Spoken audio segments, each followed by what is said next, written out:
Sir, do you have any concerns about any current grounds for a mistrial or appeal based on how the judge has ruled in favor of the prosecution more often than the defense? Does that make you stutter or feel like something might go south for you? As far as Judge Whitaker goes, I know people think they see bias there. Obviously, there's some rulings that she's made that I don't agree with, Mhm. but I think she's been pretty fair all around. I have a lot of issues with the rulings Judge Glanville made over the course.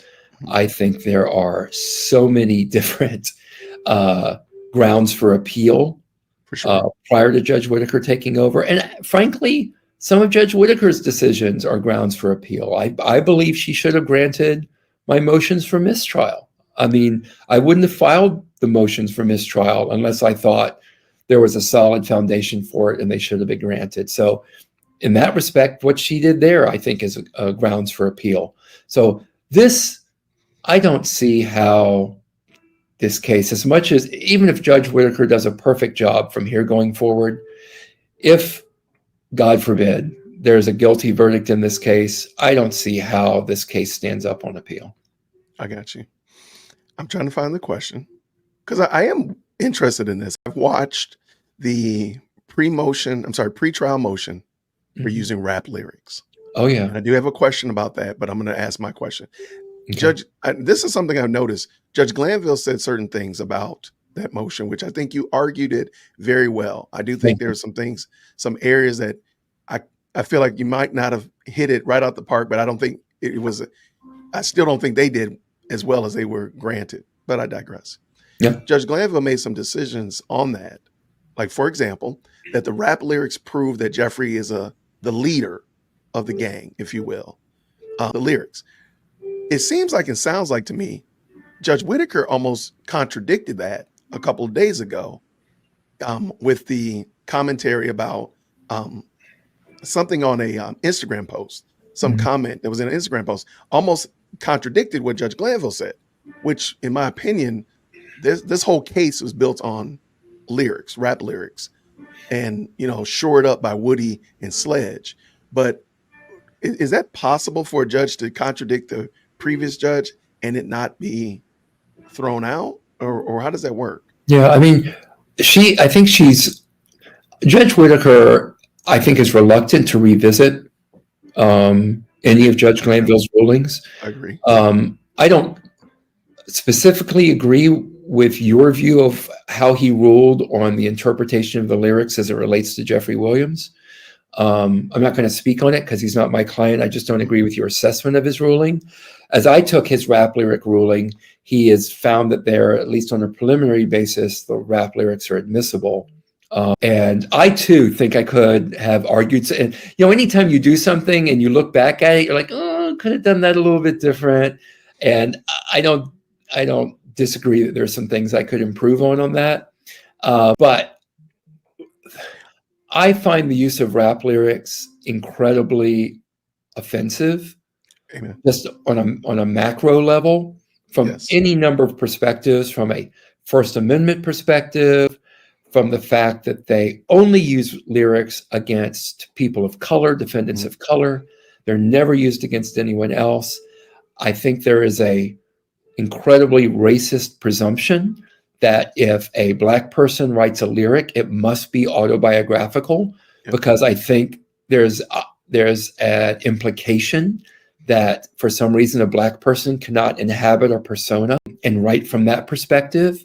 So that's just on a big level. And then I just think on downright evidentiary issues, 401, 402, 403, they're more prejudicial than probative. There's so many issues with rap lyrics. And that's why, again, I keep suggesting people read the book Rap on Trial, because it's a fantastic book that gets into this. And it's one of the very first things I read when we took this case and I began working on it, because it's incredibly informative. I could do a whole show on nothing but the use of rap lyrics in trial. And I might take you up on that because I would like to dig into that a little bit more. I do appreciate, and I don't want it to sound like I didn't agree with your argumentation at all. I feel like I forgot the two fellas' names. that they brought in. I just thought it was very interesting that everybody who was arguing against rap music or for rap music is north of 40 years old. I was Yeah. like, look, is that not interesting to anybody else? That dynamic doesn't cause anybody else to say, that just, the optics doesn't look good. And you made a great point. I used it in a video. New music always sounds loud to old ears. And anybody who has children can agree. Like my children are right now doing something in the kitchen and it's loud to me. You know why? Because it's something new that I wouldn't do when I was 17 and 15 years old. And so I think that that's the point. And I just think that his arguments were really bad. But go ahead. I'm sorry. Yeah. Brent. No, I was just going to say, I wish I could take credit for that line, but I I steal from the best. I like to think I credit them, but I do steal from the best. So that line is from Justice Thurgood Marshall. Mhm. And it had to do with a case involving, I believe, some type of performance of music. Maybe it was in Central Park. I can't remember anymore. And it's a great line that is true, not just for the literal sense of it. You know, new music sounds loud to old ears, but I think it has implications beyond or use beyond music. So I snagged that line from Justice Marshall.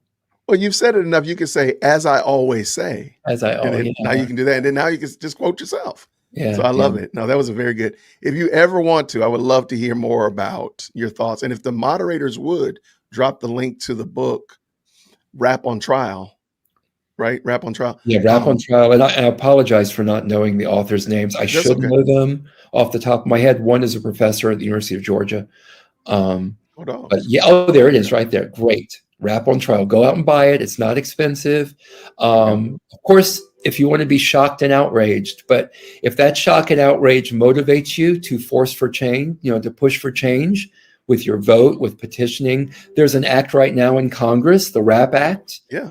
Please write your Congress people about the RAP Act. I don't know where it stands, but it's supported by both Republicans and it's got bipartisan support. That's got to be a lightning in a bottle. Yeah. Yeah. So let's get that through. Let's get that through Congress. It's not expensive. Of course, if you want to be shocked and outraged, but if that shock and outrage motivates you to force for change, to push for change with your vote, with petitioning, there's an act right now in Congress, the RAP Act. Yeah. Please write your Congress people about the RAP Act. I don't know where it stands, but it's supported by both Republicans and it's got bipartisan support. That's got to be a lightning in a bottle. Yeah. Yeah. So let's get that through. Let's get that through Congress. I love it. Thank you so much for that, man. It's not this, and I really have no right to criticize their presentation because I've never been a prosecutor and I'm relatively new to criminal law, but I've litigated hundreds of cases, and it's not the way I would present a case, be it civil or criminal, just because I don't think the jury is able to follow what they're doing. And if it wasn't for the fact that my client is sitting at Rice Street, I think it's in my interest for them to drag this case out slowly. But I don't, if my guy was out on bond, I may not be, I probably wouldn't be objecting more than likely. And I may not be rushing them because I don't think it does them any good the way they're presenting the case. Do I think they have a solid case as a second question? I've never thought they had a solid case. I think they have a case built on circumstantial evidence, but that is evidence. People say, well, it's just circumstantial. You can convict on circumstantial evidence, but I don't think they have a great case. And so we've been fighting it. I got you. I agree. I was an adjunct professor for 10 years. And you got bored. I love teaching. It's one of the reasons I go on these shows. It's one of the reasons, honestly, that I answer all these questions. I love to let people know about the law and answer whatever questions they have about the law, as long as I can do that and stay within my professional responsibilities and ethics and not damage my client. I'm more than happy to do it. I love it. And it's absolutely true. You have to be able to improvise. You have to be able to respond to questions from the class, questions from your students. Things can go a totally different way than you plan to teach a class lesson. And you need to be able to, as you know, I'm not telling you anything new, but when that happens, if you see an opening in class where you can go a different way and educate your students, then that's how you have to go. And I've done a little improv in the past, not recently. Hit that like for deal with Christian. Yo, for deal with Christian. Smash that bell for DWC. Yo, smash it, just smash it. Hit that like for deal with Christian. For deal with Christian. Smash that bell for DWC. Yo, smash it, just smash it.